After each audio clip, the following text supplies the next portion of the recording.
I thought I found a hero who would protect me. But instead, he was a white-eyed wolf hiding in my house for 10 years. On our wedding day, he revealed the handcuffs and arrested my dad. While standing next to my best friend, whom I had treated with all my heart, he destroyed my family, ruined my hand, and then turned into a celebrated hero, having a grand wedding with his mistress. 6 years later, when we met again, he had the nerve to ask me if I hated him. Hate? I had already exhausted all my love for him during the days he pushed me to the edge. Now I've come back to life. But it's not to turn back. It's to show him that without him, I can still thrive. 6 years after the divorce, I reunited with Joe Jeksu at the police station. He was there to attend a lecture as a senior police inspector, while I was there for a death certificate. As he handed out wedding candies to the officers, our eyes met, but we said nothing. Until I turned to leave, he suddenly asked softly, "Wen Chu, do you still hate me?" I shook my head. He went from being a bodyguard to a decorated undercover hero. And I went from being a rich girl to a nameless rat hiding in the streets. I thought I hated him. But only love can lead to hate. 6 years have passed, and I no longer love him. The young officer, confused, asked, "Come on, everyone, grab a piece of candy from our Chief Joe." He stopped my hand that was reaching for the candy and quickly caught up. His tone was a bit urgent. "What are you here for? I can help you." I raised the documents in my hand and interrupted him. "It's already done." I walked straight out of the station. Funny enough, we've met here twice. The second time was our reunion. The first time was when my dad was sentenced to death. Joe Jeksu grabbed my sleeve, forcing me to stop. "Are you doing well?" A cliché greeting. I looked at the new wedding ring on his ring finger and replied in a cliché way, "I'm doing fine." He seemed to be stung by my gaze and withdrew his hand. Chen Du's car was waiting at the entrance. I turned around and said goodbye to Joe Jeksu. "My husband is here to pick me up." His voice was tinged with tears. "All right, goodbye." I didn't want to say goodbye. As the car drove away, he stood there, until his figure disappeared from the rearview mirror. "Sis, are you using me to block your love rivals?" Chen Du asked with a gossipy look. "This cop is practically eyeing you, but why'd I feel like I've seen him somewhere before?" I smoothed the crumpled paper and answered him. "Joe Jeksu." Chen Du suddenly turned his head, incredulous. Joe Jeksu, the crime investigation expert, the frequent guest on crime analysis TV interviews, and the police department's spokesperson? Seeing his exaggerated reaction, I reminded him, "Yeah, that's him. Focus on the road." Chen Du kept talking to himself. "No wonder he's got 2 stars on his shoulder at such a young age. I remember he went undercover for 10 years, solved a big black market case, and became famous. The main suspect was something Peak. What was his name? Wen. Right, Wen. That's an uncommon surname." He seemed to realize I also shared that surname and froze. I calmly answered his unspoken question. "Yeah, that's my dad, the main suspect in the Wen family's black market case, caught by Joe Jeksu himself." Chen Du scratched his head awkwardly. "Sorry, sis. I brought up a painful topic. Now, mentioning it doesn't hurt anymore. It feels like someone else's story." The atmosphere in the car was awkward. Chen Du's eyes fell on the documents in my hand. He quickly changed the subject. "By the way, what were you doing at the police station today?" I ran my fingers over the prominent word, "death," on the paper and said, "I was here to cancel my dad's registration. Half a month ago, my dad passed away. He suddenly coughed up blood in prison and was diagnosed with late-stage stomach cancer. He applied for medical leave but didn't survive for more than 3 months. His last words on his deathbed were, 'Dad is guilty. Don't blame Joe Jeksu, but he lied to you, and I wish I could kill him.' Dad never blamed me. Even though he rejected my visit requests hundreds of times in the past 6 years. I knew he didn't blame me for letting the wolf into the house. He just didn't want me to live my whole life with the label of a criminal's daughter." Thinking of Dad, I couldn't help but feel sad. To shift my attention, I asked Chen Du, who seemed hesitant, "Want to hear my story?" The story of the former heiress of the largest black market group, and the ex-wife of a police figure, holding both contradictory identities. When I was 16, I was kidnapped by an enemy family. After escaping at night, I realized I was in a slum. Trash and cigarette butts everywhere, rats squeaking in the sewers. Under the dim streetlights, I was stopped by a drunk man. A boy pulled me behind him and shielded me. He was 18-year-old Joe Jeksu. He wore a faded black t-shirt, his arms lean but strong. When he took the bottle for me, he didn't even grunt. At the time, I didn't know it was a trap. I thought it was a classic, hero saves the damsel in distress, moment. So when my dad arrived, I told him, weren't you looking for a bodyguard? I want him. The bodyguard was just a title. Back then, Joe Jeksu was so poor he only had strength left. I needed a reason to keep him around. Dad liked him too, saying the young man had spark and would go far. And he really did. He studied for 2 years and then got into the same college as me. When he received his acceptance letter, his eyes were red. Xiao Chu, I owe you and your dad for life. If I can, I want to stay by your side forever. Joe Jeksu would wake up at 6 every morning. Take a 1-hour bus ride to get outside the school just to bring me warm dumplings before my early class. He would spend his entire salary buying me a beautiful brooch I had casually complimented. While his own sweater, worn out and faded, lasted him 3 years. His bag always had painkillers, band-aids, umbrellas, and sanitary pads for my careless moments. He treated me so well that even Dad couldn't find fault. The year we graduated, he asked to join the Wen family's group. Dad hesitated, saying there was no need to repay the favor. But Joe Jeksu kneeled down. Even though I know I'm not worthy, I love Xiao Chu. I want the right to stay by her side. At that time, I didn't know that Dad had already been coerced into a deep pit. I only remember that he and Joe Jeksu talked in the study for a long time. When they came out, Dad put my hand in Joe Jeksu's palm. Jeksu, you have to ensure my daughter's happiness. Keep her clean, dignified, and pure. At 25, I graduated from my master's program. And Joe Jeksu became a key figure in the company by his own ability. The higher his status, the stranger he became. Once, while I was drawing, he stared at me without blinking. Suddenly, he said, sometimes, I really want to give up everything for you, but when I asked him about it, he wouldn't say what he meant. Hearing this, Chen Du interrupted. Did he realize he really loved you and wanted to give up his undercover identity? I shook my head. I don't know, and it doesn't matter. His brief moments of hesitation and struggle couldn't change his resolve for justice. At 26, Joe Jeksu proposed to me. We got our marriage certificate first, then started planning the wedding. That day, the scene was grand, and I wore a pure white wedding dress. I watched as Joe Jeksu revealed the handcuffs and put them on my dad. Chen Du anxiously asked, on your wedding day? That's too much. Did you go after him? I shook my head again. There was no chance. He left with my bridesmaid. My bridesmaid? Who is she? His current wife. A few days ago, the wedding photos of Zhou Zishi and his bride, Fang Qiqi, were shared in our class group. Fang Qiqi was my closest friend in college. She came from a poor mountainous area, had a plain appearance, and wore thick glasses. She was diligent and had strong self-respect. Even when the English teacher mocked her accent, she blushed but never lowered her head. It was I who took the initiative to approach her. I invited her to join our speaking group with Joe Jeksu. Maybe it was because they had similar childhood experiences and personalities. They got along well. Or maybe it was a perfect match. The cheap food I couldn't stand, they both enjoyed. The bright clothes I liked to wear, they preferred durable black shirts. When we had to choose between 2 topics, they would always pick the other at the same time. But all their interactions happened through me, and they never crossed boundaries. So I never suspected cheating. After graduate school, Fang Qiqi had trouble in her career and asked for my help. I wanted to lend a hand, so I got her a job at Wen's group and asked Joe Jeksu to look out for her. But unlike before, there was no me between them this time.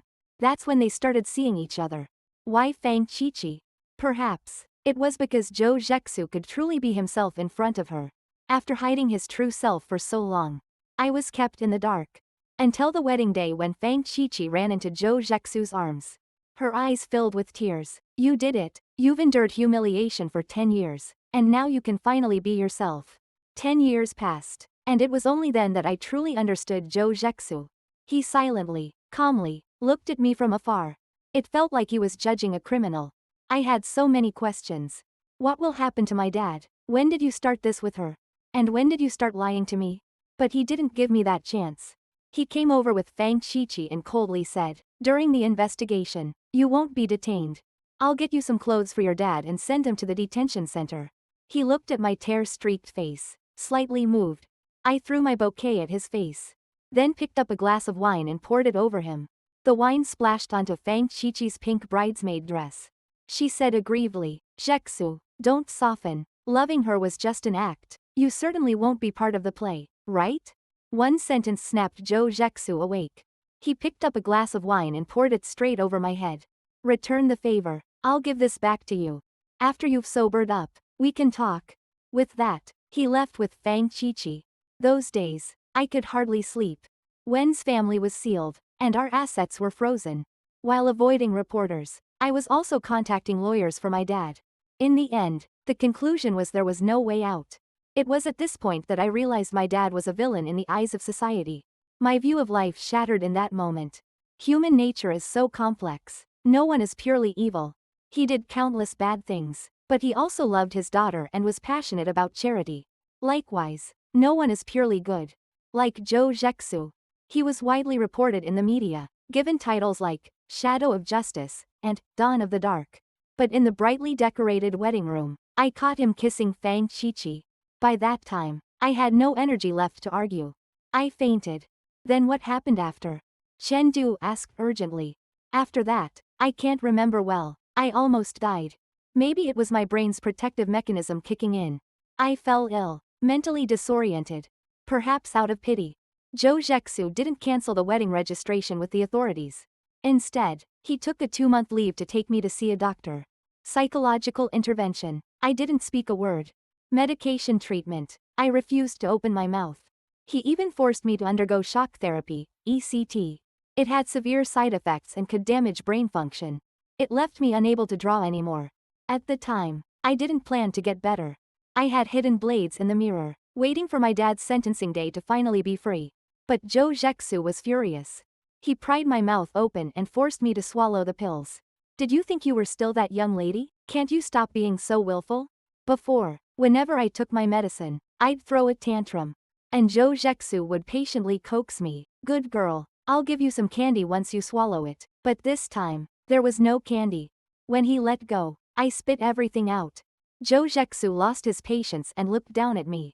Look at what you've become. I shouldn't even care about you. Then don't. The door slammed shut, and he smoked all night in the living room. The next day, Fang Qiqi came knocking. They argued fiercely. Zhexu, you're a promising cop, and she's the daughter of a criminal. Why are you still involved with her? After a long silence, Zhou Zhexu's low voice came through. I've taken care of her for 10 years, even a stray dog. I couldn't bring myself to just throw away a stray dog. Zhou Zhexu was truly compassionate. In the heat of their argument, they kissed again. They stained the new house my father bought for me.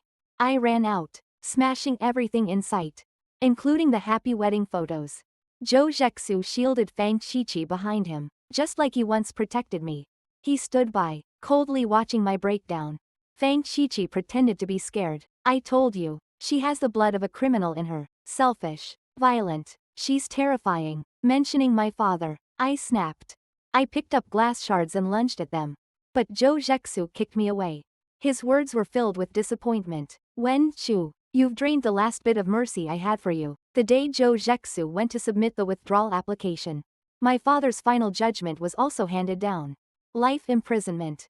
Behind the iron bars, my father cried, his eyes filled with sorrow. He could tell I had lost the will to live. Nan Nan, live on. This is your father's plea. He had already prepared an escape route for me. A large trust fund from an overseas institution. My dad never once said the word, please, so I thought, I'll live on. The last time I saw Zhou Zhexu outside the police station, he sent me 4 words, take care of yourself. The story ended. The car entered a tunnel, and everything went dark, except for the warm yellow light. Suddenly, my phone screen lit up with a white flash. An unknown number. Hello? It was Zhou Zhexu. Your ID card is here. Can we meet? I agreed, said a few more words, and hung up. I turned to Chen Du and smiled. You see, besides not being able to draw anymore, electric shock therapy has another big side effect, poor memory. I said it like it was just a comment on the weather. But Chen Du looked like he was about to cry. Sis, I've seen your old designs. It's such a shame. I had talent and passion for drawing. Right after graduation, I joined one of the top design institutes in the country. But before I could shine, it all fell apart. I could have stayed and transferred to another position, but Fang Qiqi's anonymous letter ruined that. I became a street rat, hated by everyone. In the end, I moved to a small town and started over.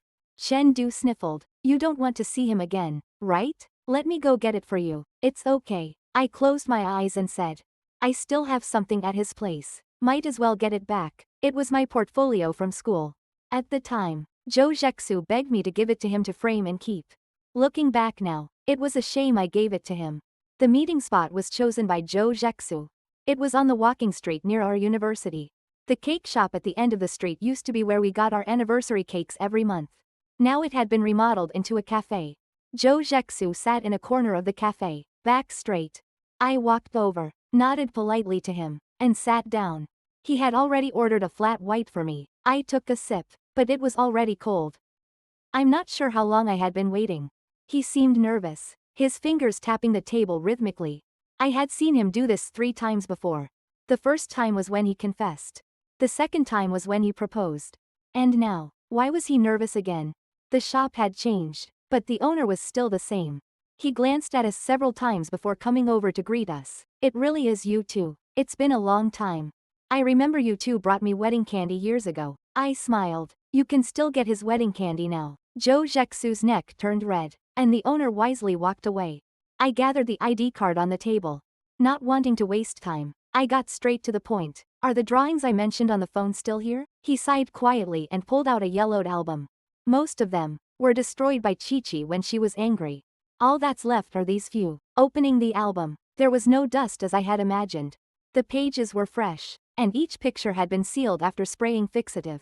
Luckily, the ones I loved the most were still there. I stood up and said my goodbyes. Thanks. I'll leave now. Wait, I still have something to say. He stood up, knocking the table, spilling coffee everywhere. He stammered. I'm sorry, Zhou Zhexu. I interrupted. This was the name I had called out countless times over the past 10 years. Zhou Zhexu, help me with my homework, okay? Hey, Zhou Zhexu, my feet hurt. Carry me. Zhou Zhexu, the dog, bite me gently, but this time, it was a dignified stop between adults. Don't say something cliché like, you regret it, we're not right for each other. I held the album and walked out. When I repeated this to Chen Du, he was in the middle of shooting an ad cover. He clicked his tongue, shaking his head. Not satisfying enough. You should have cursed his ancestors. Then, he paused and sighed, continuing, forget it, don't get involved with him anymore. After all this, it's amazing you can be so composed. That composure was built through countless sleepless nights. It took me 4 years to come this far. After moving to the small town, I still couldn't completely sever ties with my old life. On social media, Fang Qiqi flaunted her love. She posted about Zhou Zhexu taking her to Africa to see the great animal migration, making handmade rings together, using childish couple avatars, and visiting her hometown to comfort the elderly. Online, Zhou Zhexu's heroic deeds were all over the headlines. Even a trip to the corner store had people discussing this earth-shattering undercover case. When people are in extreme despair, they hate everything. I hated Zhou Zhexu's cruelty. I hated my father's foolishness. I hated the evil of the world. I hated my own weakness. I locked myself in, languishing for a long time. A bag of noodles in the fridge could last me a week. When I was thirsty, I'd drink straight from the faucet. I lay there, staring at the mottled ceiling, from black to morning. I lost so much weight I was under 80 pounds. Zhou Zhexu contacted me once. For Fang Qiqi. He said she had mentioned admiring the beautiful bracelet I wore in college and wanted to know the brand. His tone was stern. Your father's conviction was justice served. He did wrong. It's not my fault. But we've been together for 10 years. At least we were friends, right? To hell with friendship. This shock made me slit my wrist. The landlord who came to check the water meter found me and sent me to the hospital. She refused to rent to me again. When I had nowhere to go, an old lady who collected trash took me in.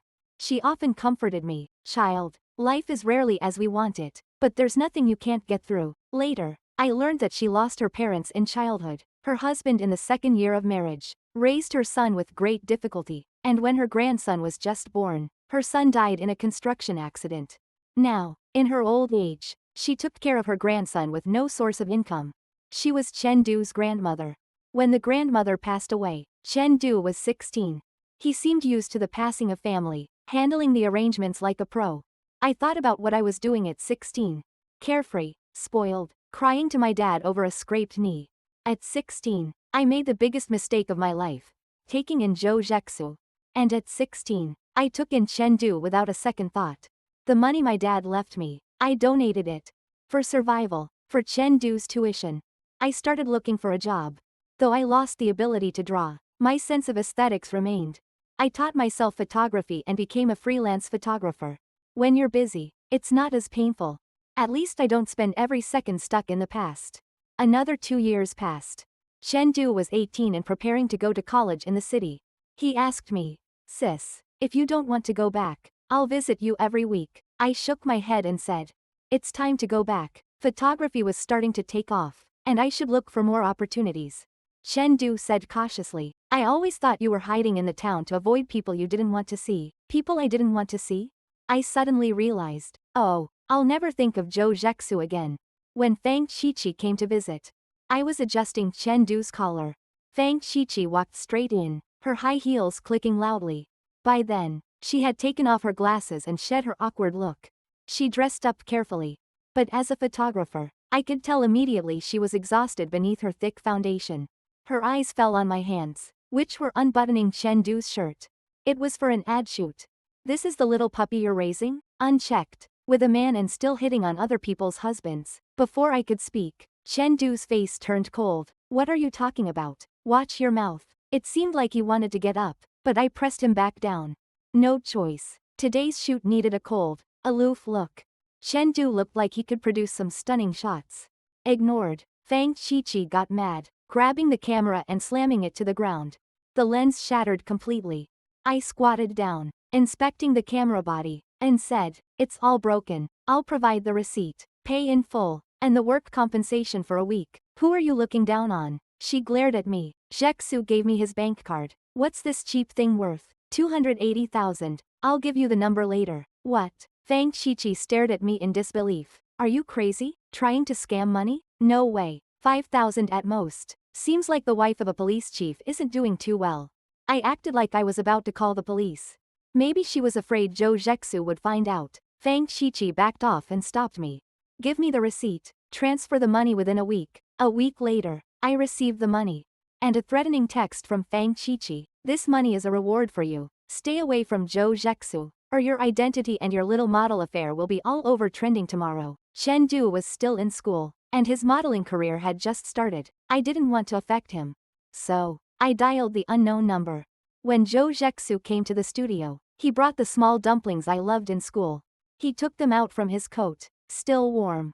"I bought these on the way. Try them. Do they still taste the same?" "On the way?" "One from South City, one from North City." I took a bite. The taste was worlds apart. I don't know if the dumplings had changed, or if my mindset had changed. I stopped eating and gave them to a stray cat outside. Zhou Zhexu watched me squat down and pet the cat, his tone gentle. "You're still as innocent and kind as before. You fed the stray cats in school, didn't you?" Seeing I didn't respond, he continued, "Every weekend, you'd drag me to sit on the sidewalk drawing cats and dogs, and we'd sit there all afternoon. By the way, how did you change careers?" I paused and said after a while, "Because of brain damage, I forgot how to draw." Zhou Zhexu fell silent for a long time. When the cat finished eating and lazily stretched in the sun, he finally spoke in a hoarse voice. "It's all my fault. Now you have lost your father, lost your passion. Can you still let me stay by your side like before?" I shook my head. "Of course not." But I checked. "You're not married," abusing his authority, and yet he said it so matter-of-factly. I looked at his bare ring finger, which still bore the indentation of a ring, and said, "Yes, but you're married. Can get a divorce." He misunderstood, stepped forward eagerly, trying to grab my hand. I pulled it away behind my back. "No, what I mean is, since you're married, please take care of yourself and your wife. Don't let her come after me again." "She came to see you?" Mentioning Fang Qiqi, Zhou Zhexu's eyes flashed with the same indifference he once showed me 6 years ago. "Back then, she told me I didn't love you. I was just too deep in the act." But slowly, I realized, the lies were fake, but the feelings were real. I tortured myself for 6 years, thinking you wouldn't come back, thinking you wouldn't forgive me. That's why I gave up and agreed to marry her. But when we met again, you told me you didn't hate me. It's been so many years since that incident. Can't we start over? His sudden confession was almost laughable. Not hating Zhou Zhexu didn't mean I could forgive him. Not hating him was to let myself go and move on with life.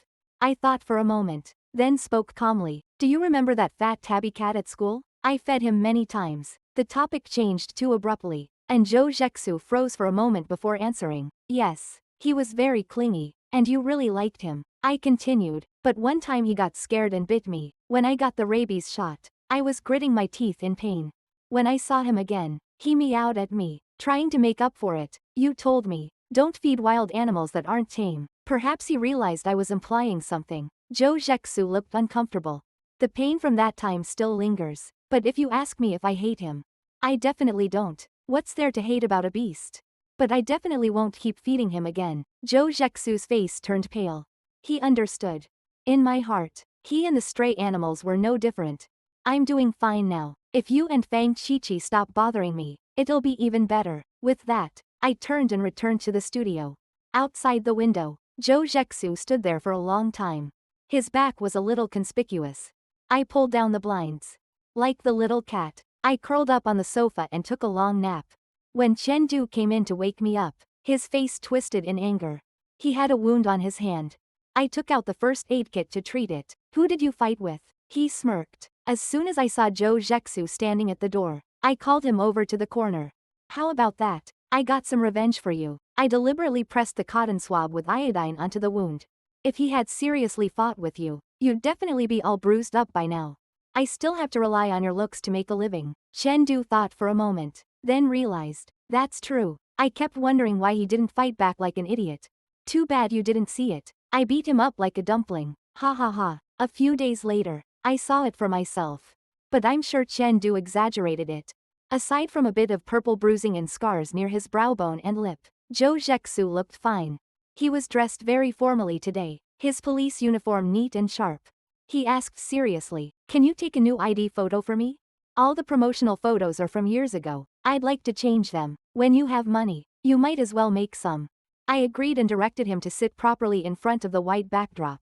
It took just 3 to 5 minutes to finish the photos, and I printed them out. He looked at the photos and sighed. You used to draw so many pictures of me, but I was too useless to keep any of them. Now that you're a photographer, I'm grateful you could take my photo. Wen Chu, I won't be coming again, but if you need anything, you can always find me. I didn't answer, just smiled and saw him off. Take care. No need to see me out. The wind chime on the door rang. It felt like the ending song of this story. Marking the end. Oh, and there's an Easter egg. The ID photo I took with my own hands would never appear in any news reports or interviews again. Fang Qiqi was investigated. It turns out Zhou Zhexu didn't give her much money each month. She couldn't repay the 280,000 I was owed and feared that making a scene at the police station would affect her already fragile marriage with him. So, in her role as Zhou Zhexu's wife, she proactively contacted people for bribery. When the scandal broke, it naturally implicated Zhou Zhexu. Even though he had no idea, he was tainted by the scandal. He could no longer be in the public eye. Naturally, his once promising career had come to an end. According to former classmates, Zhou Zhexu had recently been asking around for divorce lawyers. At the same time, I was attending a show for a major international brand with Chen Du. We were waiting backstage, feeling a little bored. I absent-mindedly picked up a pen and started doodling. Until Chen Du called me. Sis, I've called you so many times. Why are you ignoring me? That's when I realized I had been drawing for quite a while. And it felt pretty good. I was slowly finding the things I had lost. Talent, joy, and of course, myself.